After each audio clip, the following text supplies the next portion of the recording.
Hello everyone, I am Sonia Gupta, Assistant Professor of Commerce in DAV College. आज मैं business communication के बारे में आपको बताऊंगी।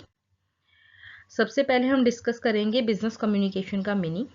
Business communication is the exchange of information, ideas and thoughts between people within or outside of a company for professional purposes.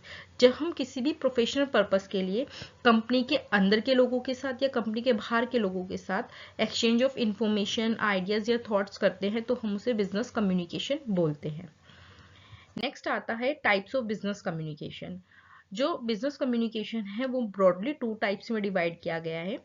Based on communication channel, means आप channel कौन सा यूज कर रहे हैं, वर्ड्स को यूज करके communication कर रहे हैं या विदाउट वर्ड्स आप कम्युनिकेशन कर रहे हैं। अगर आप वर्ड्स को यूज करके कम्युनिकेशन कर रहे हैं तो वो आपका वर्बल कम्युनिकेशन में आता है। अगर आप विदाउट वर्ड्स कम्युनिकेशन कर रहे हैं तो वो नॉन वर्बल कम्युनिकेशन में आता है। देन पर्पस एंड स्टाइल, कि आपका जिससे आप बात कर रहे हैं, जिससे आप कम्युनिकेट कर रहे हैं, उसके साथ आपके साथ रिलेशनशिप कैसा है। अगर फॉर्मल रिलेशनशिप है तो वो फॉर्मल कम्युनिकेशन आएगा, इनफॉर्मल रिलेशनशिप है तो वो इनफॉर्मल कम्युनिकेशन में आएगा। Let us discuss all this one by one. सबसे पहले हम बात करते हैं वर्बल कम्युनिकेशन की। Verbal communication is the exchange of knowledge, concept, ideas and emotions through spoken और रिटन वर्ड्स। तो जहां पर हम वर्ड्स यूज करते हैं, चाहे हम वर्ड्स बोलकर यूज करें चाहे हम वर्ड्स को लिखकर यूज करें, वो वर्बल कम्युनिकेशन का ही पार्ट होता है। यहाँ पे ध्यान देना है कि वर्ड्स यूज कर रहे हैं। For example, it involves sending message from one person to another using language. It can be spoken or written. ठीक है, आप बोलकर लिखकर कैसे भी कम्युनिकेट कर सकते हैं अपनी बात को। देन वर्बल कम्युनिकेशन के 2 पार्ट्स हैं, वर्बल ओरल कम्युनिकेशन और रिटन कम्युनिकेशन। ओरल कम्युनिकेशन में जो आप वर्ड्स यूज कर रहे हैं वो बोल के बता रहे हैं, और रिटन कम्युनिकेशन में आप वर्ड्स को लिख कर बता रहे हैं। ठीक है, तो oral communication is the process of sharing information through spoken words and sounds. ठीक है, तो आप वर्ड्स बोल के बता रहे हैं। फॉर एग्जाम्पल, आपने फेस टू फेस कन्वर्सेशन किया, आपने स्पीच दी, वीडियो कॉन्फ्रेंसिंग की, फोन कॉल्स किए, ये सब ओरल कम्युनिकेशन के ही एग्जाम्पल्स हैं। अगर हम बात करें कि ओरल कम्युनिकेशन के क्या क्या एडवांटेजेस होते हैं, तो देखिए ओरल कम्युनिकेशन का सबसे बड़ा एडवांटेज ये होता है quickness in exchange of ideas. आप अपने आइडियाज को फटाफट से किसी को बता सकते हैं, क्योंकि आपको ओरल ही बताना है। फोन कॉल पे बता दो, फेस टू फेस बता दो। ठीक है, यहाँ पर फीडबैक भी आपको क्विकली मिल जाता है, क्योंकि सामने वाले बात को या तो सामने वाले पर्सन से आप फेस टू फेस इंटरेक्ट कर रहे हैं या टेलीफोनिक कॉन्ट्रैक्ट कर रहे हैं। ठीक है, देन फ्लेक्सिबिलिटी होती है, आप अपने मैसेज को according to the listener modify कर सकते हैं, क्योंकि आप उसको या तो फेस टू फेस बोल रहे हैं या टेलीफोनिक बोल रहे हैं, तो वो आपको बता रहा है कि आपकी बात उसको समझ में आ रही है नहीं आई है। तो अकॉर्डिंग टू लिसनर्स आप अपने मैसेज को मॉडिफाई कर सकते हैं immediately. Then removal of misunderstanding भी हैंड टू हैंड हो जाती है, और यहाँ पर मोटिवेशन पॉसिबल होता है, क्योंकि आप अगर किसी सामने वाले पर्सन को आपको मोटिवेट करना है तो oral communication is the best communication. Then अगर हम ओरल कम्युनिकेशन की डिसएडवांटेजेस की बात करें, तो जहां पे आपको लेंदी मैसेजेस डिलीवर करने होते हैं वहां पर ओरल कम्युनिकेशन वर्क नहीं करता। ओरल कम्युनिकेशन में आपके पास कोई रिटन प्रूफ नहीं होता। अगर आपको पॉलिसी मैटर्स पे कुछ काम करना है तो वहां पर भी ओरल कम्युनिकेशन अनफिट रहता है, और ओरल कम्युनिकेशन के लिए लिसनर और स्पीकर दोनों पार्टीज का at the same time available होना बहुत जरूरी है, उसके बिना ओरल कम्युनिकेशन नहीं हो पाएगा। अब हम बात करते हैं रिटन कम्युनिकेशन की।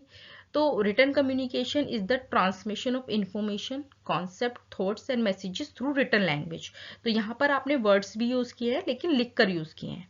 It involves expressing ideas and communicating information using written symbols. ठीक है, तो यहाँ पर आप वर्ड्स को, सिंबल्स को लिख कर यूज कर रहे हैं। फॉर एग्जाम्पल, आपने कोई रिपोर्ट लिखी, आपने कोई आर्टिकल लिखा, बुक लिखी, ईमेल लिखा, ठीक है, सोशल मीडिया पे कोई पोस्ट किया, ये सारे रिटन कम्युनिकेशन के ही एग्जाम्पल हैं।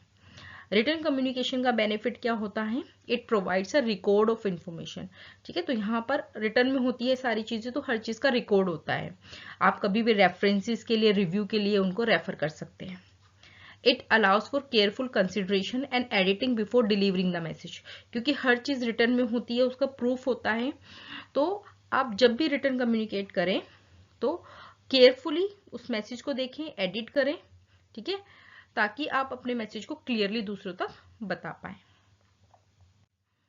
एडवांटेजेस है रिटर्न कम्युनिकेशन की, जहां आपको लेंदी मैसेज डिलीवर करना होता है वहां पे ये सुटेबल रहता है। आपका मैसेज क्लियरली डिफाइन होता है क्योंकि आपने बहुत ध्यान से बनाया है और उसको एडिट भी किया है। रिटर्न प्रूफ होता है, यहाँ पर कम्युनिकेशन के लिए वो दोनों पार्टीज का अवेलेबल होना जरूरी नहीं है, और ये ट्रू एंड इफेक्टिव होता है क्योंकि रिटर्न प्रूफ है, आप कोई झूठी बात तो बताएंगे नहीं, ठीक है। और ये इफेक्टिव कम्युनिकेशन भी होता है क्योंकि सामने वाली पार्टी को अगर एक बारी में बात समझ में नहीं आई तो वो 2-3 बारी पढ़ के समझ सकता है।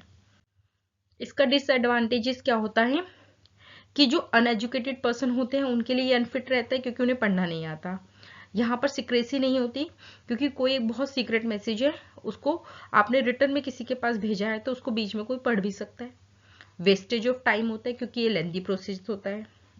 यहाँ पर फीडबैक भी आपको डिले मिलता है क्योंकि जितना लेंदी प्रोसेस होगा फीडबैक आने में भी उतना ही टाइम लगेगा।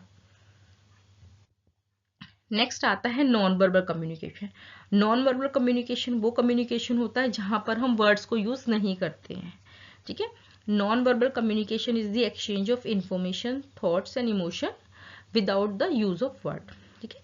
तो यहाँ पर भी आप एक्सचेंज कर रहे हैं इन्फॉर्मेशन को, थॉट्स को, इमोशन को, पर आप वर्ड्स यूज नहीं कर रहे हैं।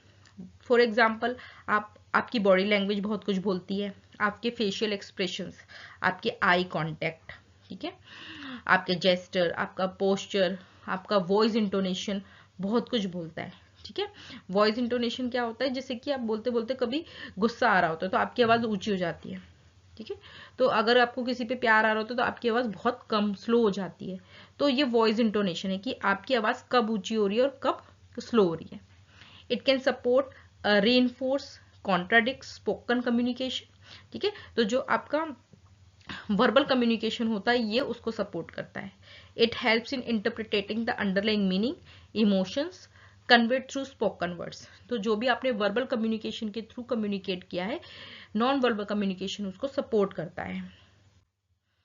नॉन वर्बल कम्युनिकेशन के एडवांटेजेस क्या हैं? ये आपका टाइम बचाता है, आप में एक ट्रस्ट बिल्ड करता है स्पीकर और लिसनर के बीच में, ठीक है। It improves relationship, enhance verbal communication, क्योंकि हमने बात की non verbal communication verbal communication को सपोर्ट करता है, ठीक है। और ये प्रोवाइड कराता है आपको क्लैरिटी को। जब आपका verbal communication non verbal communication के साथ सपोर्ट करता है तो वहां पे क्लैरिटी आती है। नॉन वर्बल कम्युनिकेशन के कुछ डिसएडवांटेजेस भी हैं, क्योंकि जब हम कम्युनिकेट करते हैं थ्रू नॉन वर्बल लैंग्वेज तो वहां पर सिक्रेसी कम होती है। स्मॉल इंफॉर्मेशन को ही आप ट्रांसफर कर सकते हो, लेंदी मैसेजेस के लिए ये सुटेबल नहीं होता। नॉन वर्बल कम्युनिकेशन का कोई रिटर्न प्रूफ नहीं होता, ठीक है। कभी कभी क्या होता है, सामने वाले के नॉन वर्बल कम्युनिकेशन, जैसे हमारी बॉडी पोस्चर है, उसको समझने में डिफिकल्टी होती है। हमारे जेस्टर्स को कुछ लोग मिसअंडरस्टूड कर लेते हैं, हम कहना कुछ चाहते हैं वो समझ कुछ और रहा है। पास्ट इवेंट और आइडियाज को हम नॉन वर्बल कम्युनिकेशन के थ्रू डिस्कस नहीं कर सकते। देन आती है formal communication. Formal communication define करता है आपका सामने वाली पार्टी के साथ रिलेशनशिप कैसा है, क्या आप उससे एक ऑर्गेनाइजेशनल हायरार्की में बात कर रहे हैं, ठीक है। यहाँ पर ऑफिशियल इंफॉर्मेशन ही ट्रांसफर होती है, चाहे आप सेम लेवल पे ऑफिशियल इंफॉर्मेशन ट्रांसफर कर रहे हैं, अपने सीनियर से कर रहे हैं, जूनियर से कर रहे हैं, तो आपके स्पीकर और लिसनर के बीच में एक फॉर्मल रिलेशनशिप है। आप उस ऑर्गेनाइजेशन में वर्क कर रहे हैं तो ही आपका उस पर्सन के साथ रिलेशनशिप है, अदरवाइज आपका उसके साथ कोई रिलेशनशिप नहीं है। तो जब हम इस तरीके का कम्युनिकेशन करते हैं तो वो फॉर्मल कम्युनिकेशन में आता है। Formal communication is exchanging official information between 2 or more people within the same organization by following predefined rules and using official channel of communication. और इनफॉर्मल कम्युनिकेशन होता है जब हम सामने वाले के साथ इनफॉर्मली बात कर रहे हैं, वो हमारा फ्रेंड है या हम उससे ऐसे ही गॉसिप कर रहे हैं, तो वो इनफॉर्मल कम्युनिकेशन होता है। Informal communication is an exchange of information, it can either be oral or written, that doesn't fall within the traditional structure, method or hierarchy of the business. Example है इसके, जैसे आप casual chats करते हैं office के बीच में या gossip करते हैं, तो वो सारा इनफॉर्मल कम्युनिकेशन का ही पार्ट है। Thank you.